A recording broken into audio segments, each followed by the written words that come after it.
Hello redesigners, it's Cece from Cece ReStyled, and I am a brand ambassador for Redesign with Prima, which means I get to show you all the fun, cool things that you can do with all the products Prima. And today we're really gonna pack it on in. I'm showing you a few things, so we're gonna just get right on in and started. If you hop on, say hello. If you have questions, drop them in the comments. If they don't get answered during the video, I will try to answer them on the replay at some point. Let's get started. So first we're gonna make, okay, backtrack. I'm working on some drawers, big surprise. I really like to have fun with my drawers. They're just a perfect place to add fun little peaks of color and patterns and all that stuff, and not everybody likes all the color and patterns and crazy stuff, so when you can put it in drawers that are hidden most of the time, then you know they can have their plain white or neutral or whatever piece on the outside, whatever they want, and then they have this fun little party on the inside. So you can really get creative. That's why I'm always working on the draws on these lives. But today we are going to start by making some resin molds. Okay, so don't be scared of the resin.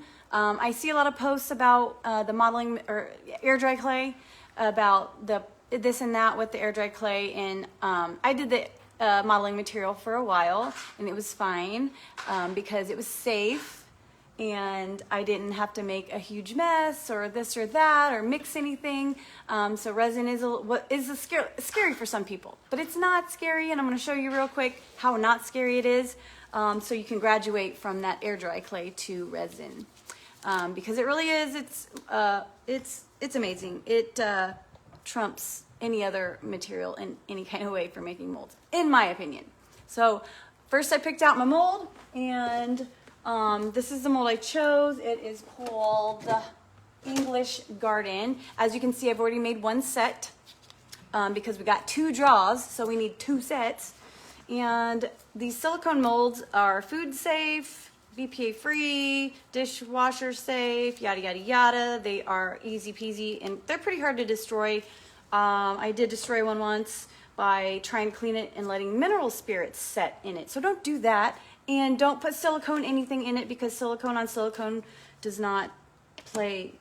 It's not going to turn out how you want. Okay, those are really the only 2 kind of things I've found that are no-nos. Everything else is kind of like they're indestructible. So I got my mold, English Garden, I said, and I'm going to use it in the centers of my drawers, okay? They don't have hardware or pulls or anything like that. They're the kind of drawers that go, well, I'll show you real quick. See the kind of drawers that go inside the armoire, you know, you open the doors and there's the drawers. So I got 2 of those, and I want to make them pretty. So I'm going to put this little pretty thingy in the middle, and then the swirlies coming out from each side, so there's a nice little focal point in the center of my draws. And we're going to make set number 2 real quick. So I use quick setting resin. For the most part, I use amazing casting resin. I get it straight from the company, so it's labeled a little bit differently when you buy it by the 2-gallon quantity. But let's see, what does this say on the... Okay, it just says Alumilite casting, white urethane casting resin. So obviously the company is Alumilite. They make all kinds of resins and additives and all the stuff that goes with it. I've tried other fast casting resins, and they were all right. One of them was pretty brittle, so if you weren't super gentle, it would just snap in half, your mold would. These are not brittle, which I like, because I am kind of, I'm not demure, like I'm not graceful, so I've been known to break things, molds included, so that's why I like this. It's not brittle, and it's easy to work with. So all right, so I got my mold picked out, and I got gloves.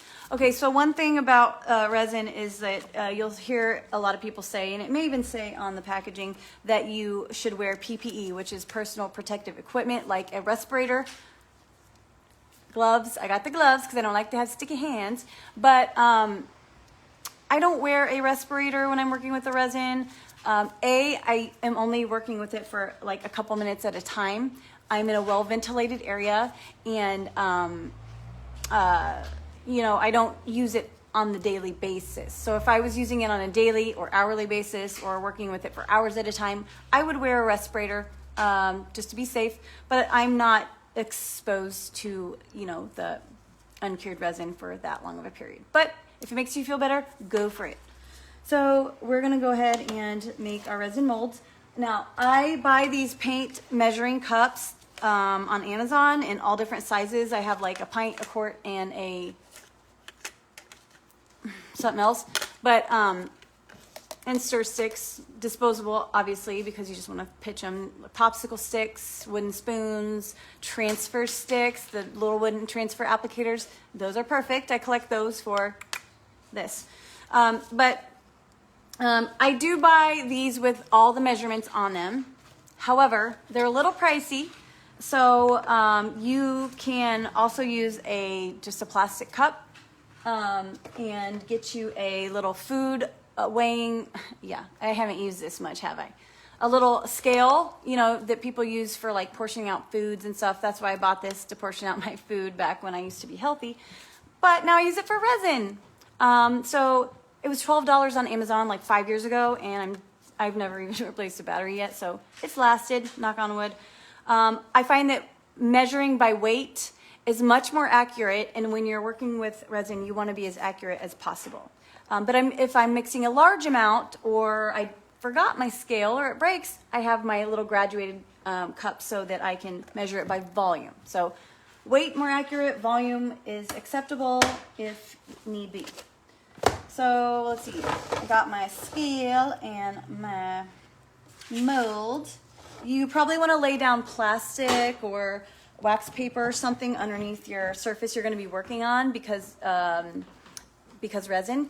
But I got an acrylic little table here, so I just pick it off or scrape it off when I'm done, instead of wasting plastic sheeting and time. All right, so I am going to go ahead and put my mixing cup on my scale before I turn it on, okay? So we're gonna turn it on, and then we're gonna hit it one more time just to make sure it's on, well, no, one more time. And you want it to zero out with the cup on it, okay? So in case you don't remember from high school chemistry class, tare is when you zero it out with the weight of whatever you don't want added into your measurement on there. So, you know, I could put whatever I want on here, hit tare, and it'll zero out and not calculate the measurement of that into my materials measurement. Okay, so I'm at tare, which is 0, with my cup on, not my stick, but my cup, and I want to do 1 part of A and 1 part of B of my resin. Okay, resin pretty much always comes in 2 parts, and usually they're 1-to-1 ratios. Sometimes they have little drops that are like a catalyst. You know, it depends on what kind of resin you get, but 1-to-1 ratio, and you want to get as exact as you can on the 1-to-1 so that it will set up correctly. If you don't get it right and your ratio's off, you will get a gooey mess on your hand mostly, and nobody wants a gooey mess on their hands. Okay, so let's see if I can move that without it. Okay, it's 0. So I'm just taking a guess here how much I'm going to need, and I'm going to try to aim for about 1.5 ounces of each part. And that is just from experience. I can kind of guess how much I'm going to need. Is this A? Yeah. Yeah, A. Okay, so 1.5 ounces. Carefully, carefully, carefully. Carefully till we get to the 1.5, roughly. Whoop, whoop. Oh, 1.59. All right, I was a little crazy with it, but that's okay. We got one, let's just call it 1.59, 1.6. We want to try to match that with part B. I'm going to hit tare again, so it zeroes out, and we can weigh part B on its own. So we were going for 1.69. All right, so I'm going to be real slow and careful, or try to. If you have any questions, I'll try to get them later, just in case. I'm not ignoring you. I'm just trying to get, you know, show you some things. So we're aiming for 1.59 ideally. Pour slowly.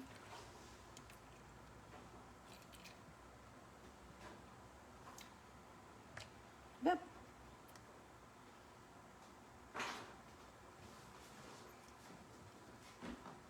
Now, okay, 1.27. This resin has a very quick very fast open time. It'll set up in a couple of minutes. So once I get it mixed up, we got to pour it right away.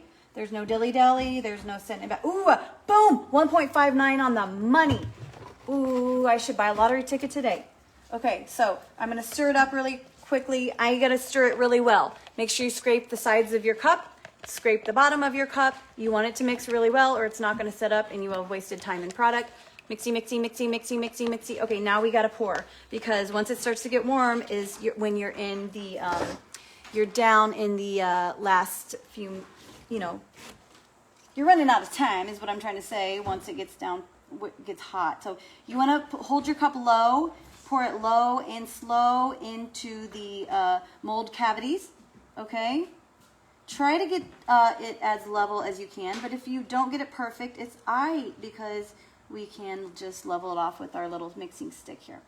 So low and slow, get in those deeps, and boom. Okay, that's pretty darn good. So normally if I overfill it, okay, if it starts running off the edges too much, I'll take my stick here and I will level it out, you know, so it's flat-ish. But this is looking pretty good. I'm like winning in the molds today because yesterday I was losing in the making of the molds. It was ugly. Anyways, so we're gonna let that set up. It's gonna take about, I don't know, maybe 10 minutes.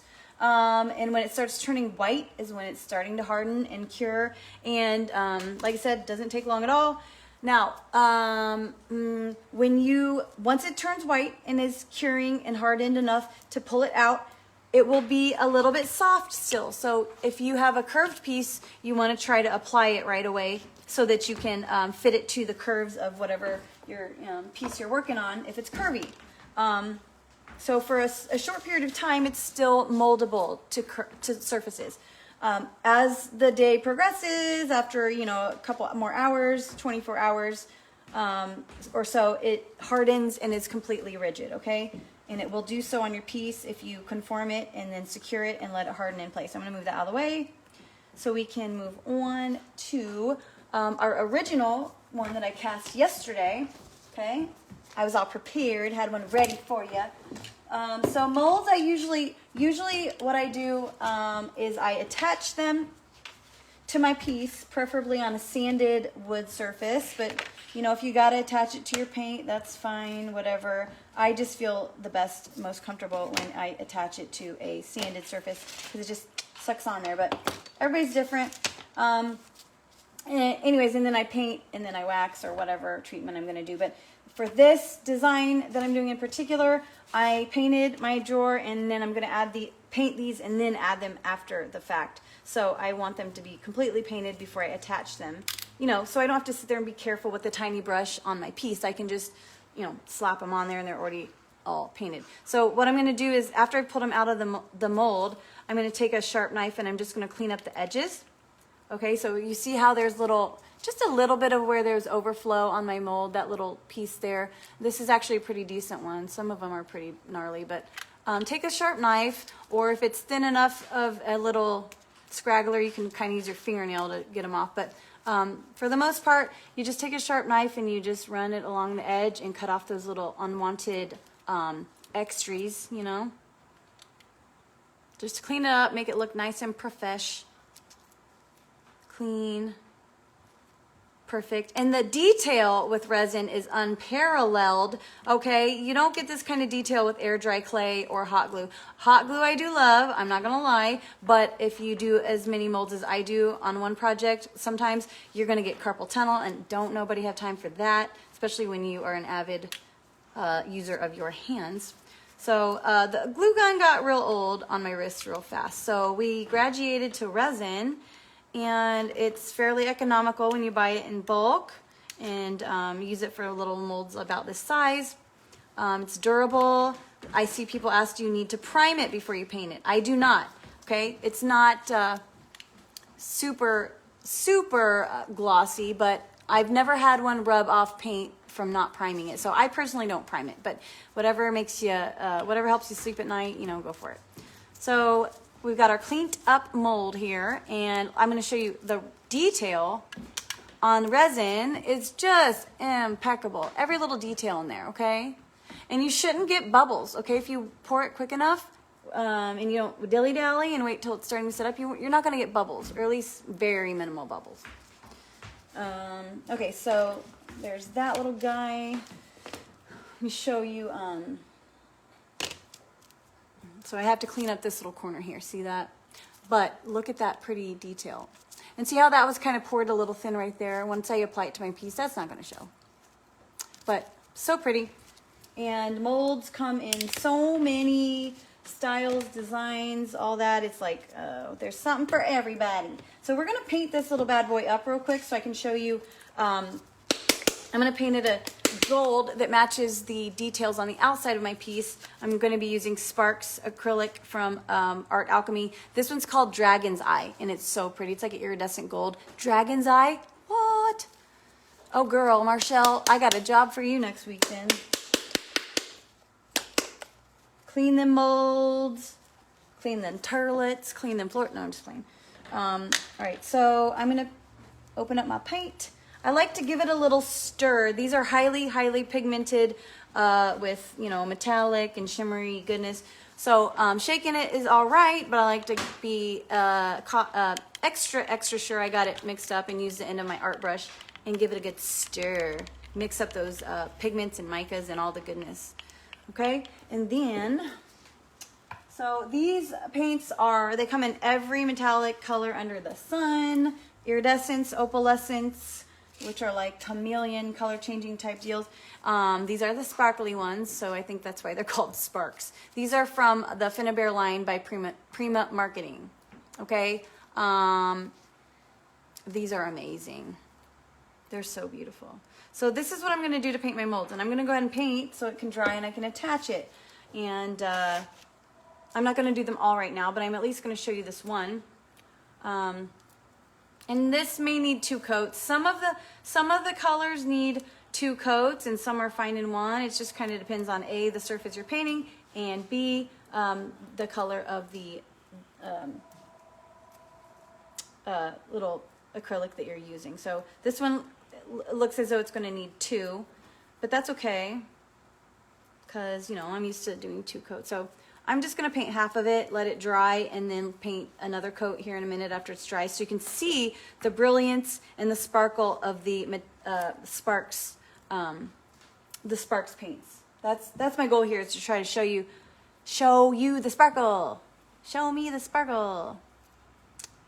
Oh, these are so fun. Oh my gosh, I love these little paint pots. They're so cute and so little, and then they pack a big punch. The contents pack a big punch. Big sparkly punch. I'm a sucker for sparkle. I don't know about you guys, but I'm just going to say that right now. Put that out there. I am a sucker for the sparkle. Okay, so that's coat 1. Okay, obviously it's going to need a second coat unless you like that bad coverage, patchy kind of look. But you can see how pretty and sparkly it is already, even with 1 coat. Sabrina, there is a champagne color of the paint, I'm assuming you mean. It is called Butterfly, Butterfly Wings? Butterfly something. And it is so beautiful. And then there's another one called, oh gosh, what is it called? There's another kind of champagne, just a touch of blush, suede-like color, minky type color. What the heck is that called? Oh my gosh, that's going to bother the heck out of me. There's so many, I can't remember all the names. But I always have my eyeball on it. And I want to look for a use for it because it's so pretty. That's my favorite metallic, is like a champagne gold, or with, you know, just a little hint of blush. So oftentimes if I can't decide what metallic I'm going to use, I'll take 50-50 mix of champagne, or of gold and silver, and make my own kind of champagne gold, okay? So, Butterfly Spells, that's one of them. And then the minky one, I can't think of, but I think it starts with the S. Anyway, moving right along. I'm going to go ahead and show you a real quick sneak peek of the new rice papers that are coming out this week. I think they're going to be available to retailers on the 4th, which is Friday? I don't know. I'm lucky I know that I have a live on this day, because I don't know what day it is most times. So the rice papers are coming out along with the stamps and some other things. When I was told I was getting rice papers to play with and use, I was like, oh, okay, cool. I wasn't very impressed with the sound of rice paper because I'm like, you know, I don't decoupage often, and if I do, it's fabric or it's the Decor decoupage tissue because it's like fabric. So I don't like to decorate with tissues and napkins and things that are thin because I'm fumbly and I tear them and they wrinkle and bubble on me and I get mad and it looks like I slapped a napkin on my piece of furniture and I don't like that look. So I try to avoid decoupage except with the Decor tissue from Redesign. It's enjoyable to decoupage. It takes the frustration out of decoupaging and it makes it fun. Anyways, the rice paper is along the same lines. So I wasn't very impressed by the sound of it, but then I got it in and I'm like, ooh, this is really pretty style, you know, designs. And you would think rice paper being a little transparent would have very pale print on it and not be very impactful. But these prints are very colorful and bold and pretty. And a lot of different uses, pretty much the same uses as decoupage, you know, drawer fronts, drawer sides, jewelry boxes, whatever you want to put a pretty pattern on. But anyways, so I gave it a shot because I give everything a shot, and I was a little intrigued once I saw how pretty the designs were. And I'm going to show you a little sneak peek. I can't show you the whole design yet until later. I think we're still in sneak peek mode. I'm so not woke on these things. But I'm going to show you a little sneak peek of one of the rice paper designs, okay? So the rice paper feels a little bit like a thick napkin or paper towel-ish, okay? So it's delicate, but it's not so delicate that it's just going to rip the second it gets wet. So it's fun to use. I'm going to be honest, it is fun to use. I had a good time. And this is part of one of the designs. Very pretty and florally and fun. It matches my drawer face, which is this custom color I mixed. And it contrasts with the outside color, the color of my piece, which is like a tealish blue. So you open up the doors and you get this nice little pop of colorful goodness that contrasts, and boom, got a party inside the armoire. So that is part of the design of one of the rice papers. See how brilliant it is, even though it's semi-transparent, very thin, but not delicate. I wouldn't call this delicate. So there's a few ways to apply it, few mediums you can use. I use the, oh my gosh, what was that called? What did I use to decoupage with? The 3D matte gel in transparent. Is what I use to decoupage the tissues and the rice paper. You can use your favorite water-based sealer. You can use Mod Podge. You can use anything that dries clear and is archival, obviously, so it won't turn yellow. But anything, Elmer's, you can use Elmer's. So yeah, there's that. And I will seal it with, you don't have to seal it, but I'm all about the longevity of anything I make. So I'm going to seal it with a satin top coat, a clear water-based satin top coat is what I'm going to seal it with. But I'm going to wait till I seal everything so I can only bust out the sealer one time and only have to wash one brush. Tips and tricks from me all day long. I'm telling you, I'm a wealth of knowledge. I'm going to scoot this tripod down just a little bit so you can be more on my level and see. I'm telling you what, I really need an automated up and down tripod as much as I have to do this. Okay, so what we're gonna do now is gonna be super fun, I hope. I don't know, it could be a big fail, but I have a feeling it will be really cool. And it's easy enough for anybody to do it, even if you don't have drawing skills, I think. Because surely you have tracing skills, right? You can trace something. So what we're gonna do is on the fronts of our drawers here, let me go ahead and put this bad boy up here so you can see the front. Okay, so our molds that we just worked on are gonna go, these are gonna go right on here, okay? Like a little medallion in the middle. Actually, you know, I see a couple questions, so I'm gonna Yeah, it's way different than the rice paper you think of. Because when I heard rice paper, I was like, I'm good. But then I got it in and I'm like, this is rice paper 2.0. Like, this is upgraded. So I approve. So the rice paper comes in a sheet that is roughly 16 by 20-ish. I don't know. Don't quote me on that. It's about the size of, it's about the perfect size for the sides of a drawer twice, okay? So if that gives you an idea. But it comes in a sheet, flat, on a little tag. So that's how it comes. And it is, oh, one thing I wanted to mention, and I'll do a tutorial on this, probably my next one. You can cut it, but it's so delicate cutting it after you've applied it is tricky because it wants to just drag your tissue and wrinkle it and ruin it. So I learned this little trick from Royce, from Recycled, the Decoupage Queen.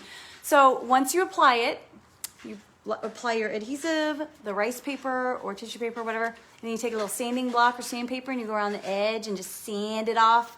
So you use your sandpaper as scissors. It gives a nice, perfect little kind of, not faded out, but it's not a harsh line on the edge, so it doesn't look like you just stuck something on there. It's like natural looking edge. It's great. Best tip ever, especially for me because I don't decoupage. So anyways, here is my jaw front, okay? So what we're gonna do now is we're gonna take a butterfly transfer. Hey bud, can you do me a favor and turn that fan please real quick? It's making me chilly. Thank you, my son. Just turn it a different direction. No, just turn it away from me. It's pointing on me. Thank you. You the best. Thank you. So you can do this with any kind of like figure or shape. I'm using a butterfly because they kind of, I want it to look like it's flying off the drawer. You can do it with flowers, birds. I mean, you can make anything look 3D, okay? So how we're gonna do that is, and you're probably like, I can't do that. That sounds hard. I can't draw.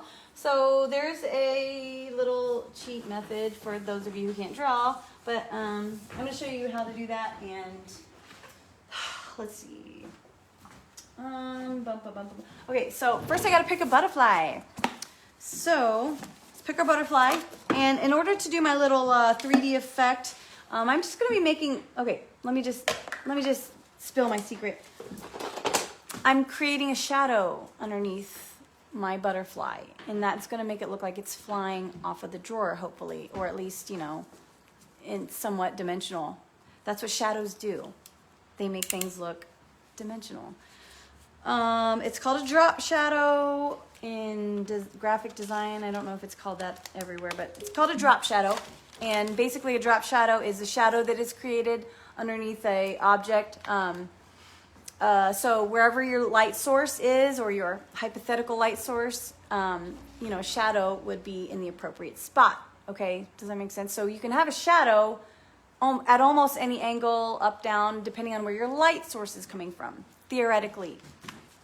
Or I mean, you have to think about these kinds of things so you know where to put your shadow. What are we gonna pick? This is the Butterfly Dance transfer from Redesign with Prima.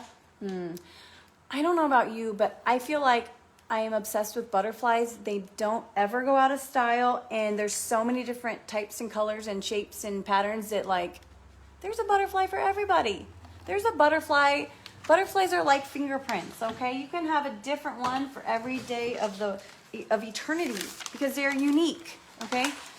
That's, I think, why I like butterflies so much. Let's find one that looks like he's kind of flying, maybe. So look how pretty they are. And the colors happen to go with my scheme for the most part. These kind of go with any colors, really. Nice vintagey colors that I am a fan of. Oh, I like that little blue guy. Oh, I like that green guy. And I like that blue guy. Okay. Oh, and I like that. Oh my gosh, I like them all. I can't decide. Somebody help. Save me from myself. All right, here's what we're going to do. We're going to just pick all the ones are little heart desires. Okay, we're gonna have a whole butterfly farm on our draws.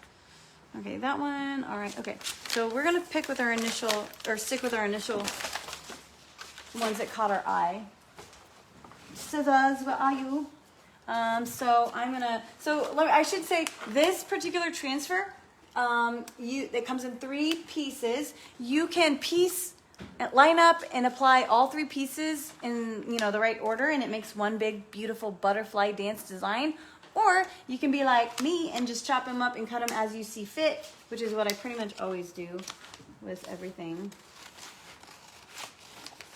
So I know I like this one, and this one off the bat. So I'm just gonna cut those out and put them aside. I'm gonna claim them. Oh heck, we'll just cut out this whole thing here for now. So there's little flowers and this transfer, little vintage wildflower looking things, and there's some text and crowns. I love it. I love this transfer. At first, when I saw it on the little tiny thumbnail that we get before they're released, we get these little tiny images of what they're gonna look like, and you can't really tell. And I was like, oh great, more butterflies. But then I got it in real life, and I was like, holy smokes, more butterflies! Give me all the butterflies. I can't help it, I'm honest. I'm just being honest. If you can't tell, I'm a little pessimistic sometimes. But that's okay, because I get proven wrong. So let's go ahead and start with, which one do we want to do? Let's start with, the green one. Okay, because that looks really pretty on the coral color that I mixed. Okay, so I'm going to pick my butterfly. Now, pick where I want it. Let's just say we're going to put it there. Now, basically, we're going to use black wax, okay, and a little brush. And I am using, you can use paint, but paint doesn't feather off on the edges easily as much as the wax. And I'm using Galaxy, which is not a sparkly black. It is just a flat, it's a flat black wax, okay? Because I want a shadow, which isn't usually sparkly, and this is gonna give me that, the easiest. So I got my little wax and a little brush, and that's what we're gonna use to make our shadow. About the shadows, if you have a shadow that's very close to the edge of your subject or object or whatever, it's closer to, let's just say closer to the ground, okay? The closer to the ground, the smaller and more condensed your shadow is going to be, and the closer to the subject. As the subject flies away and gets higher up in the air, the shadow becomes further away on the ground. So why am I telling you this? Because we're going to decide where we want this, and depending on how far away we want it to appear to be flying, if we want it to look like it's low to the ground or whether it's flying away, that's where we're going to place our shadow. So I think we go somewhere in the middle, and we'll just make it look like it's kind of starting to get up and get ready to fly off. I don't really care. As long as it doesn't look stupid, I'm fine with it. So I'm going to grab a pencil and, well, okay, let me think about this. Okay, so like I said, if you're not a good drawer or a drawing person, you can cut this out, the shape, and you can trace your shape. The only thing I don't love about that method is that in reality, the shadow is not going to be the exact same size as your shape. It's going to be a little smaller. So if you want to like split hairs about that, you could. But if you can't draw, what's your other option? I'm just kidding. So you draw the shape, or you could draw the shape and then draw a smaller one inside that shape and then erase your out. That sounds like a lot of work. So we'll just say you can cut this to shape and trace it if you're not a good drawer. But I fancy myself a decent drawer, so we're just gonna eyeball it and make our shape down here. So depending on where my light source, my hypothetical light source is coming from, that's where our shadow would be. I'm just gonna pretend like the light is shining right straight down.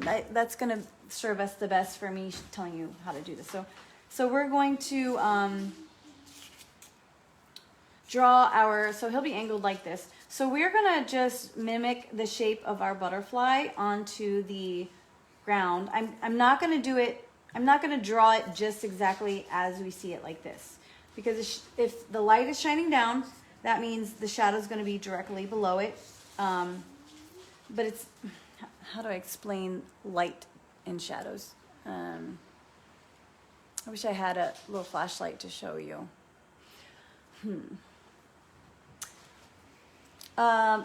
Just try to think about, you know, when you see your shadow, where the light is coming from, how that shadow distorts, or how it, how big it is, or how small it is, or where it lands. You know what I'm saying? So we're gonna let's pretend like our light is coming down from this way. So it's coming down from this way. It's gonna put our little butterfly down here, okay? And the shadow is gonna be flat, okay?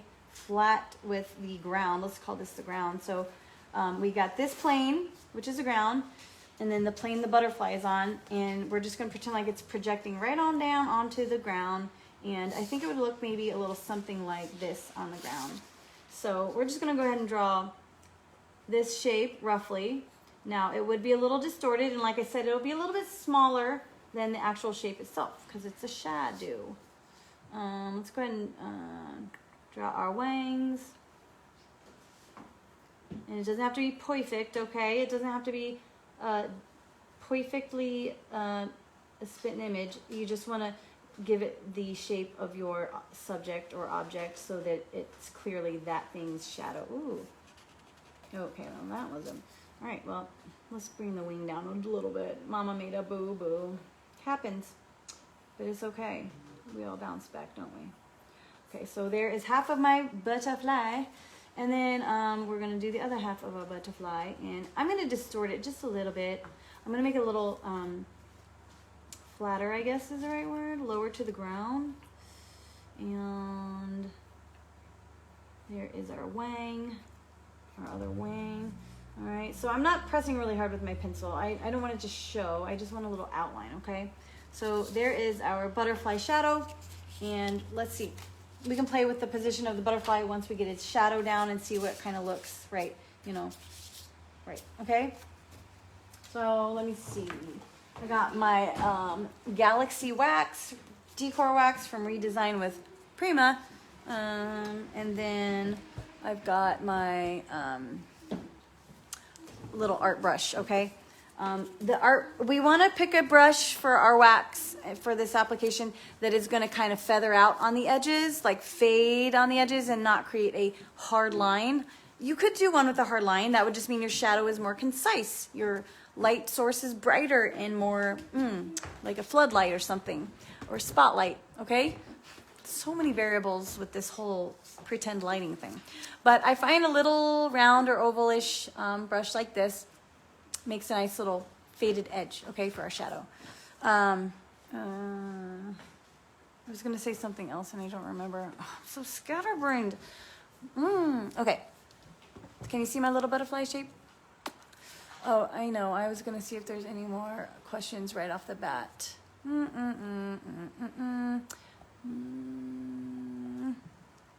Okay, I don't see questions, so that's good, right? No questions? All right, so I'm just gonna I'm going to just dab my my brush lightly on my lid so I don't get too much wax on my lid, okay? Wipe the excess off onto my can here. You can always add more, but it's a little bit more difficult to take away black wax, okay? You can try to use clear wax as an eraser, but with black, that's kind of hit or miss. So just go lightly, and you can always add more, okay? So we're just gonna start in the middle and kind of dab on the shape of our little butterfly shadow. These decor waxes are oil-based. However, they dry pretty quickly, but you want to make sure they're completely and very well thoroughly cured before you seal them or transfer over them or what have you. Usually when I'm using decor waxes, it's my last step. However, it doesn't have to be. You can seal over them. Just give them about 24 hours or so before you try to do so. Okay, so we're gonna continue dabbing on our little shapey shape of our butterfly shadow. Okay, I'm just filling in my little, filling in the lines, okay? I'm coloring in the lines here. Dabbing it on to create a little soft edge. I don't want a harsh edge.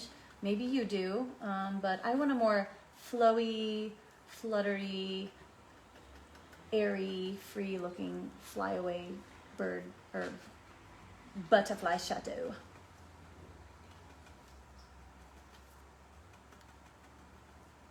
Okay, we're gonna dab, dab, dab, dab, dab, dab, dab, dab, dab, dab, dab, dab, dab.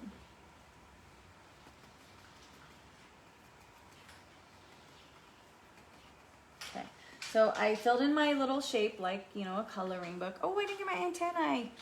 We'll get the antenna in a minute. Oh, actually, we might just, let me just simulate the antenna by dabbing a little tiny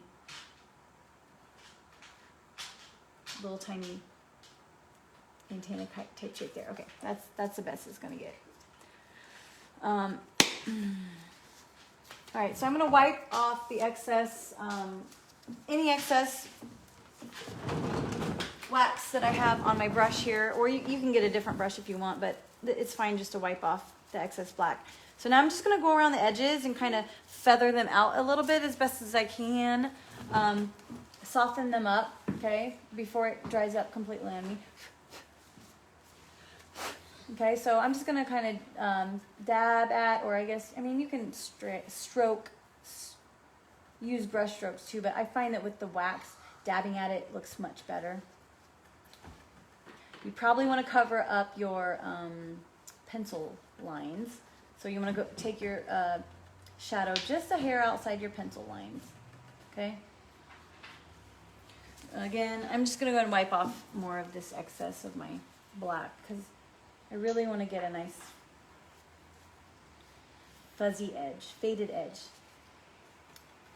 Okay, so we're dabbing, we're dabbing, we're dabbing, softening up that edge of our shadow. Oh, I should also say this, okay? If you're watching me thinking, oh my gosh, how am I ever gonna know how to angle my shadow, how big to make it, how dark to make it, blah, blah, blah, like how are you, go Google, you know, butterfly painting dimensional, or how to make a dimensional drawing, or whatever. You can find something on Google as a reference, a photo, an image of, you know, something, and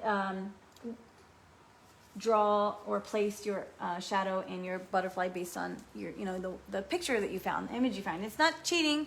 It's called referencing. And until you know in your head, you know, how things are going to look naturally and correct with the shadows and such, you know, you need a little help, a little reference point. That's nothing wrong with that. Every fine artist I know uses reference photos for their work. They don't typically just know how everything looks from the memory alone and be able to, you know, emulate every little muscle or wrinkle or whatever detail on their subject. Okay, reference photo is very, very common, and it's not frowned upon by anyone I know, at least in the art community. So there's that. Okay, so I'm just kind of feathering out the edges and making it less of a shape and more of like a, you know, shadow. Okay, so there's a little shadow, right? Still kind of looks like a butterfly a little bit. I think my shadow might be a little bit, I think I made my shadow a little bit too big, I'm going to be honest. So I might pick another butterfly. Adjust, right? We learn to adjust the plan as we go.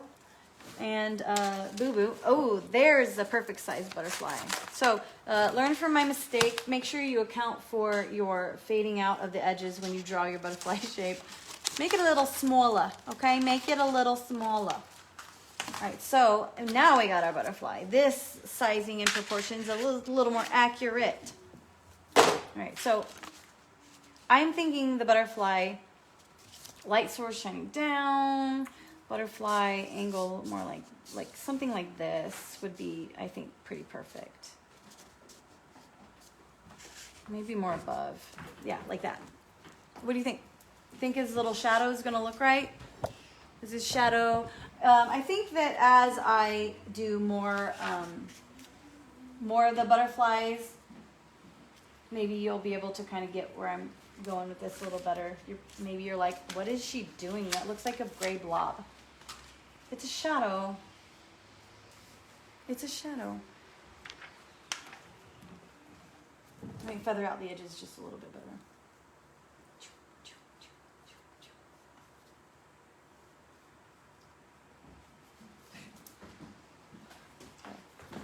Okay, so there's my shadow. And let's just throw him up here. Where's he gonna look the best? Where do you think he looks best, bud? What looks like that's his shadow?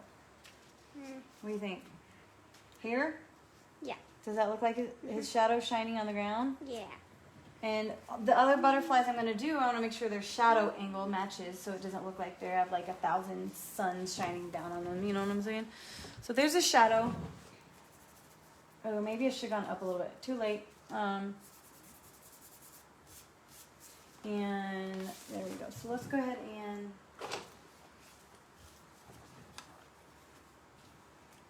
I wish I would have put it a little bit...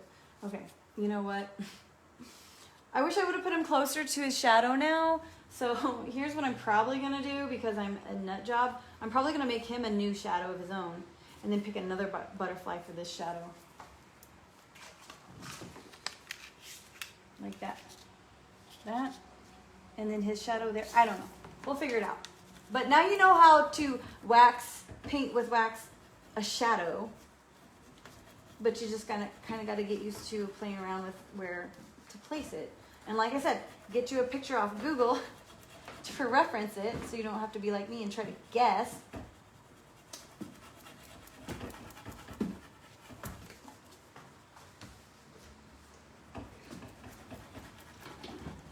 And so right now my little butterfly is just kind of hanging out in space.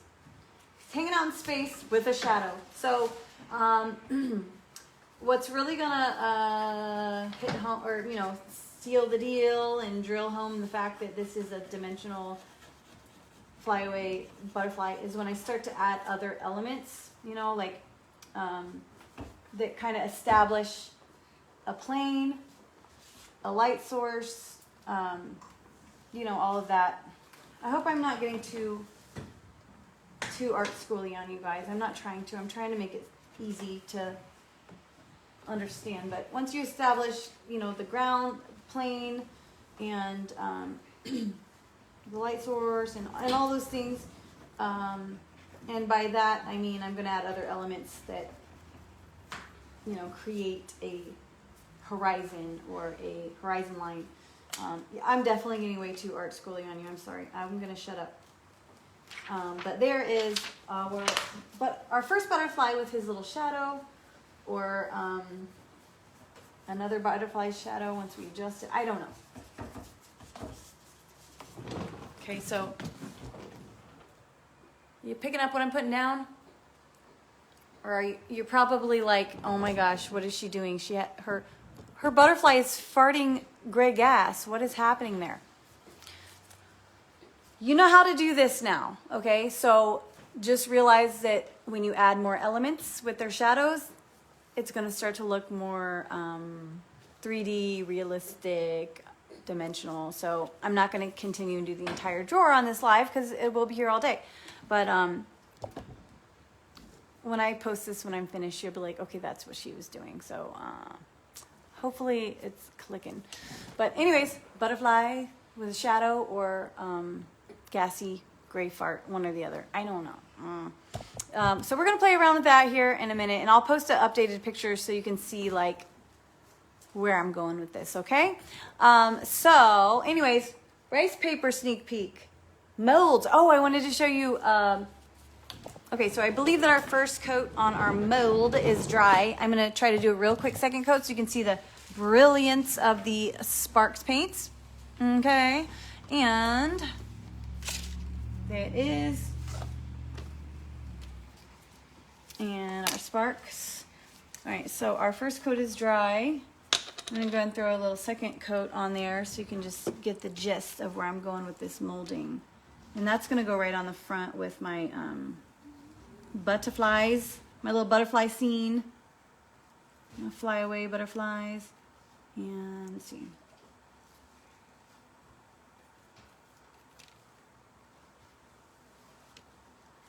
I love these paints. Did I say that already? A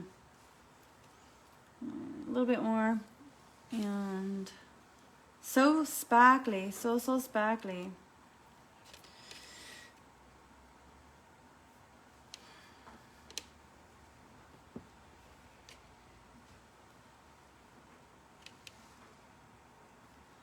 Okay, so I obviously have some spots I need to touch up because I'm trying to hurry so you can get the gist, but isn't that pretty?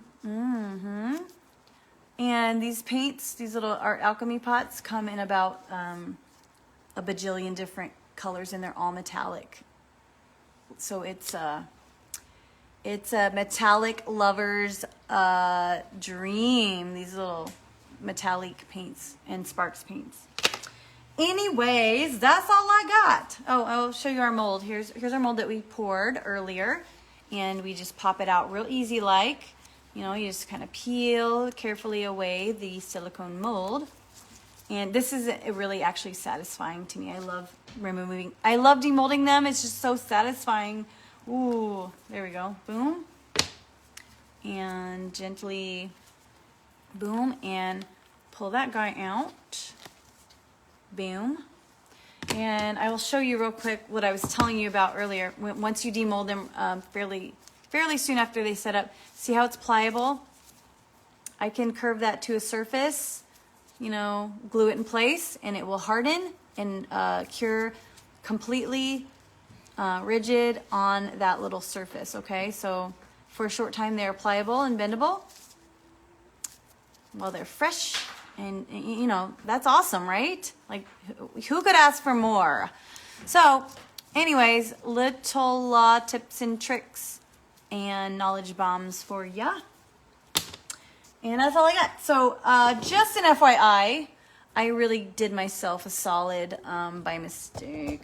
And I'm going back to Thursdays for my tutorials in this group. So, Thursdays from here on out, this month I did Mondays for irrelevant things, but back to Thursdays I go. And so that puts me at another live tutorial this Thursday because it's coming up. So yeah, you'll see me here Thursday at noon EST, and then the following and the following and the following. So anyways, I hope you have a great week and make some cool stuff and kick butt and take names. And have a great day. Bye.